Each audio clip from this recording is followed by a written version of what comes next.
سمیع اللہ لمن حمیدہ کہنے کے بجائے اللہ اکبر کہنا۔ چنانچہ اگر امام رکوع سے سر اٹھاتے وقت بسا اوقات بھول سے ایسا ہوتا ہے کہ سر اٹھاتے وقت بجائے سمیع اللہ لمن حمیدہ کہنے کے اللہ اکبر کہے، یا سجدے میں جاتے وقت بجائے اللہ اکبر کہنے کے سمیع اللہ لمن حمیدہ کہے تو سجدہ سہو لازم نہیں ہوگا، کیونکہ تکبیرات انتقال سنن صلاۃ میں سے ہے، اور سجدہ سہو کا وجوب ترک واجب یا تاخیر رکن سے ہوتا ہے، اور یہ تکبیرات جو ہے یہ نہ واجب ہے نہ فرض ہے، اور نہ ہی جو ہے واجب ہے اور نہ فرض ہے جس کے ترک کی وجہ سے جو ہے سجدہ سہو لازم ہو۔ لہذا اگر تکبیرات انتقال میں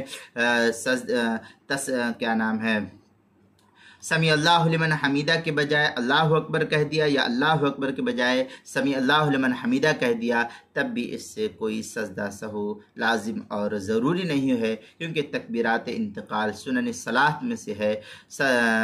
واجب اور فرائض میں سے نہیں ہے۔ چنانچہ اس کے اوپر علماء نے دلائل بیان کی ہے۔ سنن نسائی کے اندر ہے ان معاویہ رضی اللہ تعالیٰ عنہ مرفوعا بلفظ من نسی من صلاۃ شیئا فلیسجد مثل ہاتین السجدتین، جلد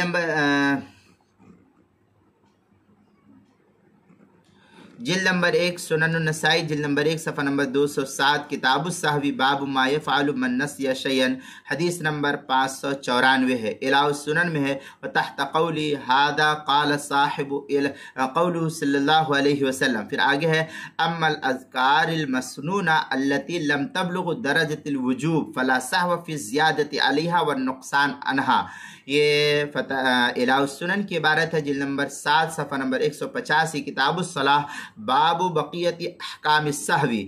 فتاوی ہندیہ میں ہے ولا یجب السہو سجود الا بترک واجب او تاخیرہ او تاخیر رکن او تقدیمہ او تکرارہ او تغییر واجب فان یجہر فیما یخافت، ولا یجب بترک التعوذ والبسملہ والثناء والتکبیرات الانتقالات۔ اس طریقے کی عبارت فتاوی ہندیہ، جلد نمبر 1 صفحہ نمبر 126، کتاب الصلاۃ الباب الثانی عشر فی سجود السہو، حلبی کبیری صفحہ 455، فصل فی سجود السہو، فتح القدیر، جلد نمبر 1 صفحہ نمبر 519، کتاب الصلاۃ باب سجود السہو کے تحت جو ہے اس کو نقل کیا ہے۔ اسی طریقے سے المسائل المہمہ فیما ابتلت بہ العامہ، اس کی پہلی جلد، عنوان